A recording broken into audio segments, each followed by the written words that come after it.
I know. Oh shit. I now know that I can win a major championship, Pedrick told me. On every shot I played this week, I had my mind where it needed to be. I was in the present, focused on that shot. I had a clear picture in my mind of what I wanted each ball to do.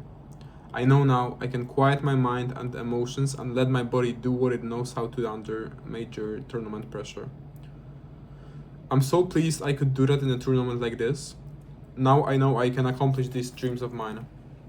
Optimism is often an act of faith. I believe in something that cannot be proven. Padraig had it. Anyone can have it. I'm not saying that optimism won those 3 major titles for Padraig. He won them because he has talent and he has worked very hard for many years to hone that talent. But Padraig's optimism helped him find the will to keep working through all the setbacks he had. And a golfer loses far more tournaments than he wins. His is a constant kind of optimism, and it works for him the way fertilizer works for flowers, enabling and enhancing all the efforts he makes to improve his game. People like Padraig either consciously or unconsciously find ways to become and stay optimistic. Regardless of what happens to them in life, from the circumstances of their birth to a setback in a golf tournament, they find something hopeful.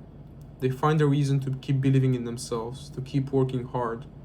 Optimism is a feeling they create for themselves. Smart coaches have always understood the importance of optimism. I recall the way John Calipari handled his 2012 national championship at the University of Kentucky. One of the key players of the team was guard Doron Lamb. The Wildcats needed his outside shooting to make their opponents play honest defense instead of collapsing around the basket. Doron did not have a good time in the semifinals against Louisville. He made less than half his shots and scored only 10 points. I was helping John that year, and we both knew that Kansas, Kentucky's opponent in the finals, would likely play a defense designed to make it hard for Kentucky center Antonio Davis to score. John normally runs very tough practices. He needs to be demanding with his players because so many of them are talented enough that the NBA drafts them long before they finish college. John has them only a year or two, and in that time has tried to remold them from high school hotshots to kids who dive on the floor after loose balls, play tenacious defense, and put the team's needs over their personal stats. Consequently, John is not often inclined to mince words in practice. When someone's not giving the effort John demands, John tells him about it on no uncertain terms. But John recognized that with only 2 days between the semifinals and the final, Doron did not hear the criticism. I watched him plant optimistic seed after optimistic seed in Doron's mind during 2 practices Kentucky held prior to the final game. You practice hard and you will have one of the best nights of your life, John told him. You're going for 30 points. And you're going to be the deciding factor, and it's going to be the best game of your life to do it in. I could see Doron liked the idea. On the night of the finals, Doron Lamb made his first 2 shots at Kentucky, was off and running. He didn't get 30 points that night, but he got 22 and led the Wildcats in scoring as they won the 2012 NCAA championship. Again, Optimus didn't put those points on the board, as with Padraig Harrington. Doron's success was built on talent and years of practice, but I don't know that he would have taken those 2 first shots or made them had John not helped him attain an optimistic attitude before the game. That sort of situational optimism works particularly well when it's applied to motor skills like shooting a basketball or putting a golf ball, as I've said. Shooting and putting are skills that once learned are best left to the subconscious part of the brain. Somewhere in that portion of your mind lie the places that most efficiently control learned body movements. When we are optimistic, we tend to let those subconscious brain elements do their works.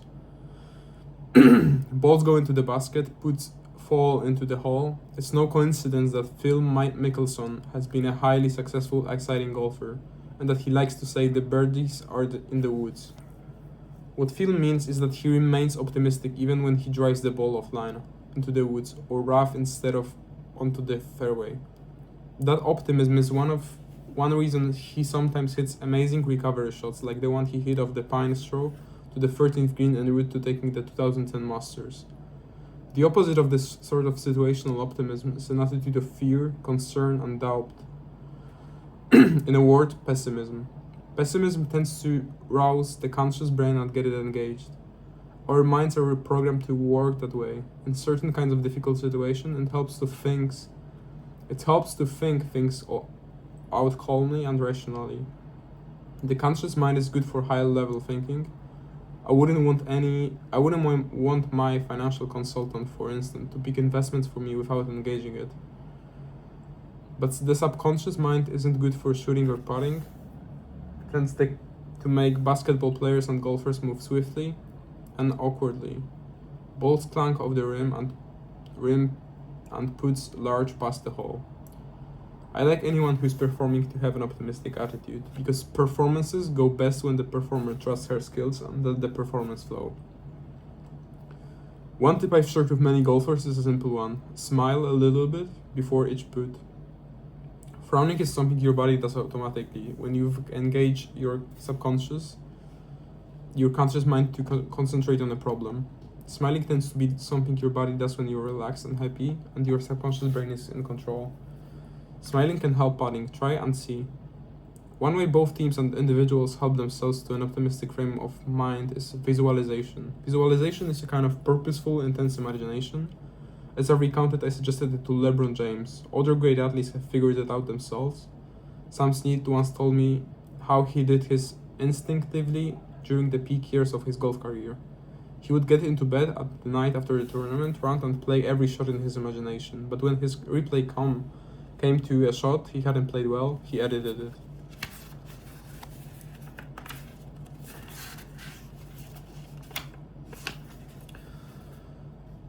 Erased the memory of the poor shot and instead visualized himself playing the shot correctly.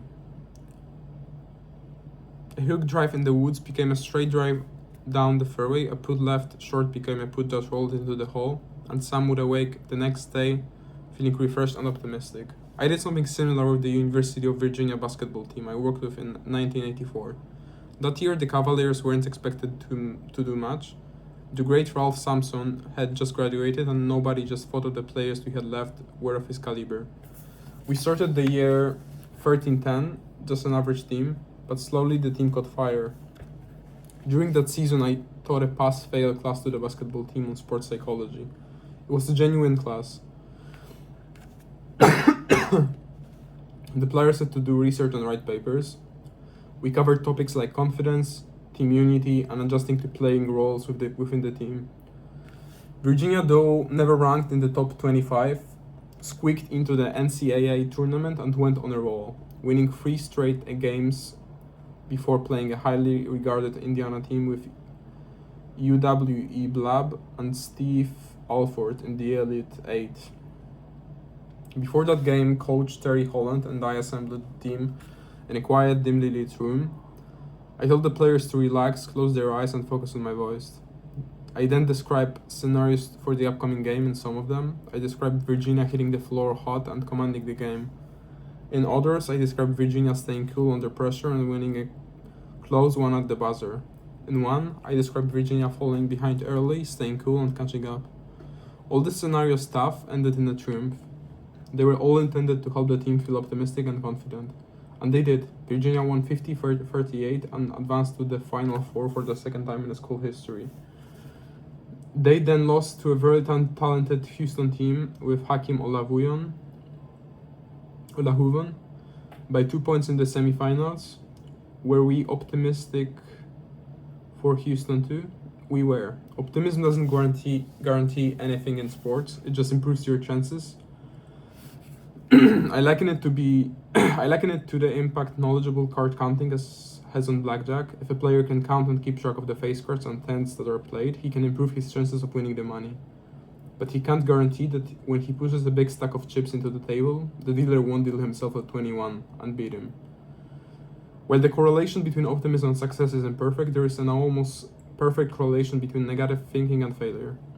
If you look at the golf hole before you hit a shot and fill your mind with worries about hitting it into the woods, water, or sand, I can almost guarantee you won't hit your best drive, and you probably will indeed find woods or water or sand. So why wouldn't you be optimistic if it were a choice you could make? And it is a choice. It is a choice Patrick Harrington made. It is a choice John Calipari helped Doran Lamb make. I met my friend Bob Sherman when I was consulting for Merrill Lynch, and he was in charge of all the firm's offices in the eastern United States. Bob played football for Iowa and the Pittsburgh Steelers before he entered the business world. He was an instinctive optimist when he started trying to sell securities. It wasn't easy. Normally in that business, only 125 sales calls results in a sale. That's pretty daunting, and it's the reason so many new financial consultants wash out of the business within a few hours. Whatever optimism they had can't withstand the pain of so many rejections. Bob chose to see those things differently. Every time a prospect told him no, he said to himself, "Good, I'm that much closer to the 1% in 25 who will say yes." That's a classic mental strategy that's probably taught to all new salespeople, but it's a classic because it works if you believe in it. I've had many clients who tell me that while they believe some people are by nature optimistic, they are by nature the glass half empty kind. My reply to that is, okay, are you only going to tackle the challenges that are easy for you? If not, then the first thing you have to do is decide that being optimistic is important to you, because you understand that optimism is essential to fulfilling your dreams and attaining your goals. Once you make that decision, you have to start looking at things from a different perspective. To take one example, let's say that the American economy turns down and it gets tougher to succeed. Are you going to focus on all the gloom and doom stories in the media, or are you going to focus on people like Bill Gates and Mark Zuckerberg who have done rather well in the down economy? You get to choose. Will you own your mind or let others own it? Will you see yourself succeeding where others don't? Are you going to generalize in a negative way from every setback you encounter? Suppose you take an example that you ask a handsome, personable guy out for a date and he says no. Are you going to immediately and irrevocably conclude that you're just not his league? That you never will be, and that you might as well give up on finding a tremendous guy because you're just a fish bait? You could choose to think that way, but it would be disastrous for your social life. You could also choose to think, well, one guy turned me down, but that doesn't have anything to do with whether next one will. Maybe he just had something else going on in his life that made it impossible for him to date anyone. Maybe he is just not that smart enough to realize what he's missing. Well, some other guy is going to luck out. That's the way champions think after setbacks and losses, after they inevitably suffer. Misfortune happens to everyone. Champions just refuse to let it push them into the doubtful, fearful thinking. If they miss a fairway, they think about how good they will feel if they make a birdie from the woods. If they miss a green, they think about how much they enjoy showing off their chipping, pitching, and bunker play. If they hit a mediocre bunker shot, they think about how great it would be to make a 20-footer for par. If they have a bad round, they decide the odds will be in their favor next time. Their optimism makes it easy for them to stay juiced, excited about their prospects, and willing to work hard. It would indeed be illogical to persist if you thought you didn't have a chance to succeed. I understood that everyone, including champions, has occasional doubts. No one should be upset if doubt occasionally enters his mind, but whether they are golfers or people in the other endeavors, individuals who achieve durable, frequent success are optimistic. They shake off their doubts and know in their heads and in their hearts that in the long term, they're going to be successful. They're going to have a great careers, everything will fall into place, and wonderful things will happen to them if they keep doing the right stuff.